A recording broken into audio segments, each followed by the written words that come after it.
Dear students, एक बार फिर आपका स्वागत है आइडियल प्रोग्रेसिव स्कूल के यूट्यूब चैनल पर। टेंस के सीरीज में अब तक हमने 7 वीडियो अपलोड कर दिया है। अगर आपने उन 7 वीडियो को अभी तक नहीं देखा है तो इस वीडियो के डिस्क्रिप्शन में हम उनका लिंक दे रहे हैं। आप उन सारे वीडियोज़ को देख लें और उन सारे चीज़ों को समझने का प्रयास करें और उसको सीखें। तो चलिए आज टेंस के उसी कड़ी में आगे बढ़ाते हुए आज हम चर्चा करते हैं प्रेजेंट कॉन्टिन्यूअस टेंस का। प्रेजेंट कॉन्टिन्यूअस टेंस, तो प्रेजेंट कॉन्टिन्यूअस टेंस का आइडेंटिफिकेशन क्या होगा, यानी कि वो कोई सेंटेंस प्रेजेंट कॉन्टिन्यूअस टेंस में है, ये हम कैसे पहचानेंगे। तो उसके लिए क्या है, ये देखिए उसका पहचान क्या है कि जिस हिंदी वाक्य के क्रिया के अंत में क्या रहना है, रहा है, रही है, रहे हैं, रहे हो इत्यादि रहे, तो हम उस वाक्य को प्रेजेंट कॉन्टिन्यूअस टेंस का मानेंगे। एक एग्जांपल ले लेते हैं, जैसे कि तुम किताब पढ़ रहे हो। अब देखिए क्रिया वर्ब क्या है, मेन वर्ब है पढ़ना, और इस पढ़ने के अंत में देखिए है रहे हो, जो कि इसका पहचान में भी है रहे हो। ये देखिए, तो इसका मतलब हुआ कि जो क्रिया के अंत में रहा है, रही है, रहे हैं, तो वो प्रेजेंट कॉन्टिन्यूअस टेंस का है। और यह सेंटेंस यानी कि ये सेंटेंस तुम किताब पढ़ रहे हो प्रेजेंट कॉन्टिन्यूअस टेंस का माना जाएगा। और प्रेजेंट कॉन्टिन्यूअस टेंस के इंग्लिश में अनुवाद करने के जो रूल्स हैं, उस रूल्स के अनुसार ही इसका हम इंग्लिश में ट्रांसलेट करेंगे। तो चलिए अब चलते हैं प्रेजेंट कॉन्टिन्यूअस टेंस के सेंटेंस को हम इंग्लिश में अनुवाद, अंग्रेजी में अनुवाद कैसे करेंगे, उसके क्या नियम हैं, ये देखिए। सबसे पहले पॉजिटिव सेंटेंस में क्या आ जाएगा, सबसे पहले सब्जेक्ट, उसके बाद हेल्पिंग वर्ब के रूप में यहाँ आएगा इज, एम या आर। अब जानते हैं आप इज, एम, आर का यूज पहले ही जान चुके हैं कि किनके साथ इज का, किनके साथ एम का और किनके साथ आर का होगा। और अब यहाँ देखिए वर्ब का फोर्थ फॉर्म, V4 फॉर्म, यानी कि ING फॉर्म, और फिर ऑब्जेक्ट, और फिर अदर वर्ड्स आता है। तो चलिए इसको कुछ एग्जाम्पल्स से हम समझते हैं। फर्स्ट एग्जाम्पल हम लेते हैं प्रेजेंट कॉन्टिन्यूअस टेंस के पॉजिटिव सेंटेंस में है तुम किताब पढ़ रहे हो। देखिए इस पढ़ने के अंत में रहे हो सिंपल प्रेजेंट कॉन्टिन्यूअस टेंस का हुआ, तो क्या आएगा सबसे पहले ये सब्जेक्ट। अब सब्जेक्ट क्या है, कर्ता तुम, तो तुम का यू। उसके बाद क्या चाहिए हमें, इज, एम या आर में से कोई एक। अब बताइए अब यू के साथ क्या लगेगा, यू के साथ हेल्पिंग वर्ब आता है आर। उसके बाद क्या चाहिए हमें, ये देखिए V4 यानी कि वर्ब, पहले वर्ब हम ढूंढेंगे, तो वर्ब क्या है, पढ़ना, पढ़ रहे हो, है ना। तो पढ़ना का होता है रीड, लेकिन इसका ING फॉर्म यानी कि V4 फॉर्म हमें लगाना है, तो क्या हो जाएगा, रीडिंग। देखिए स्टेप वाइज स्टेप चलेंगे हम। अब देखिए ऑब्जेक्ट, तो ऑब्जेक्ट क्या है, ऑब्जेक्ट का आप जानते हैं, कैसे जानेंगे, मेन वर्ब के साथ हम व्हाट या हुम से प्रश्न करेंगे तो मिलने वाला उत्तर ऑब्जेक्ट कहलाएगा। और अगर इन दोनों से किसी से उत्तर नहीं मिलता है तो इसका मतलब उस सेंटेंस में ऑब्जेक्ट नहीं है। तो क्या है, क्या पढ़ रहे हो, तो किताब पढ़ रहे हो, तो ऑब्जेक्ट क्या हुआ, किताब, तो या बुक यानी कि क्या हो गया। और last you are reading a book, चूंकि अदर वर्ड्स तो और कुछ है नहीं जो कुछ वर्ड बच गया हो, तो you are reading a book, तुम किताब पढ़ रहे हो। चलिए दूसरा एग्जांपल लेते हैं, हम लोग बाजार जा रहे हैं, तो क्या हो जाएगा, सब्जेक्ट क्या है, वी, इसके साथ भी हेल्पिंग वर्ब आर आएगा, तो वी आर, और वर्ब क्या है गो, तो ING लग जाएगा, तो क्या हो जाएगा going, we are going to market और फुल स्टॉप। अब देखिए यहाँ पर ऑब्जेक्ट नहीं है, ये मार्केट जो हुआ वो अदर वर्ड्स में आ जाएगा, क्योंकि ऑब्जेक्ट पहचानने का क्या है कि क्या या किसे से प्रश्न करेंगे हेल्पिंग वर्ब के मेन वर्ब के साथ। तो मेन वर्ब है जा रहे हैं, तो क्या होगा, क्या जा रहे हैं, कुछ आया आंसर, किसे जा रहे हैं, कुछ आंसर नहीं है, इसका मतलब इसमें ऑब्जेक्ट नहीं है। ठीक है, क्लियर।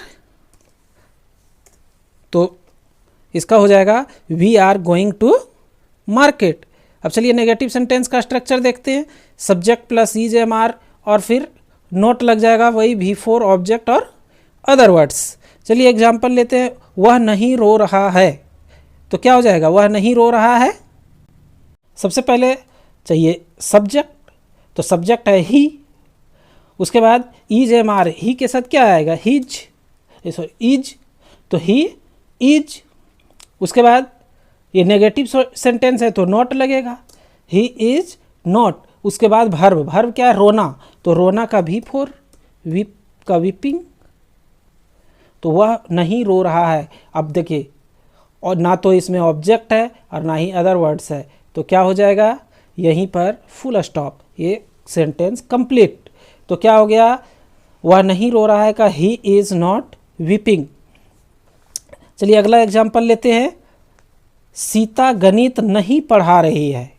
देखिए एग्जाम्पल, सीता गणित नहीं पढ़ा रही है। सब्जेक्ट क्या हो गया, सीता, और सीता के साथ फिर इज, नेगेटिव है तो नॉट, भर्ब पढ़ाना, पढ़ाना का क्या होता है, टीच, और इसको भी फोर बना देना है, ING लगा देना है टीच में, क्या बन जाएगा, टीचिंग।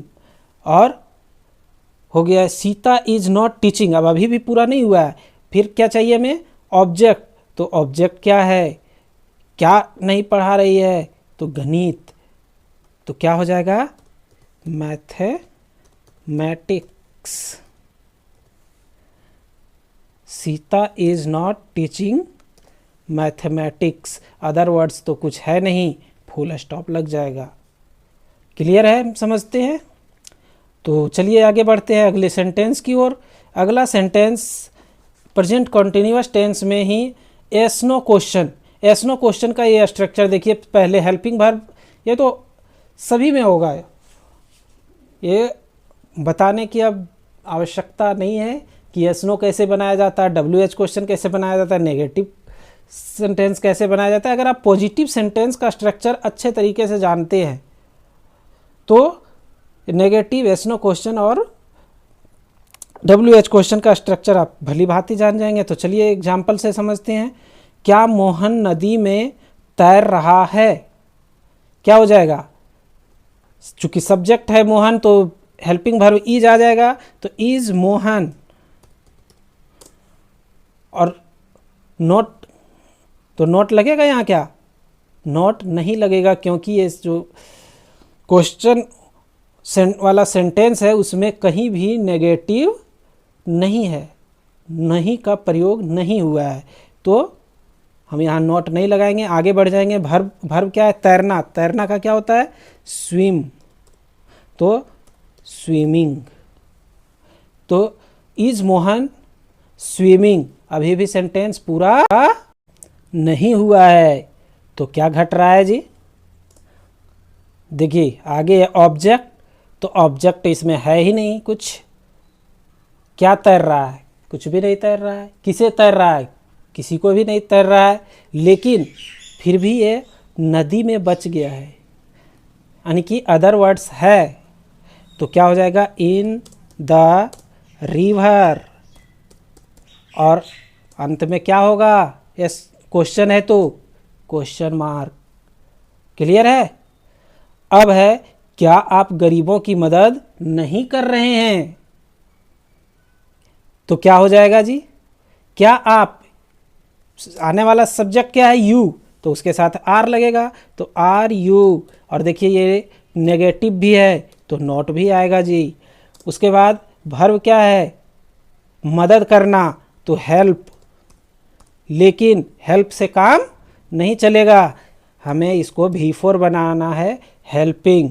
तो आर यू नॉट हेल्पिंग, और क्या, ऑब्जेक्ट किसे मदद नहीं कर रहे हैं, तो गरीबों की मदद नहीं कर रहे हैं, तो क्या हो जाएगा, are you not helping the poor, और अंत में क्वेश्चन मार्क। क्लियर है? चलिए WH क्वेश्चन की ओर चलते हैं। WH क्वेश्चन में क्या है जी, WH word plus EJMR plus subject plus note plus V4 plus object plus other words और लास्ट में क्वेश्चन मार्क। चलिए लेते हैं एग्जाम्पल। तुम पटना क्यों जा रहे हो, तो क्या हो जाएगा, why are you going to Patna. Clear? और अंत में क्वेश्चन मार्क। चलिए अगला एग्जाम्पल लेते हैं। हम लोग रामायण कैसे नहीं पढ़ रहे हैं, क्या हो जाएगा, कैसे का हाउ, पहले WH वर्ड रहेगा, तो how are we not reading the Ramayana,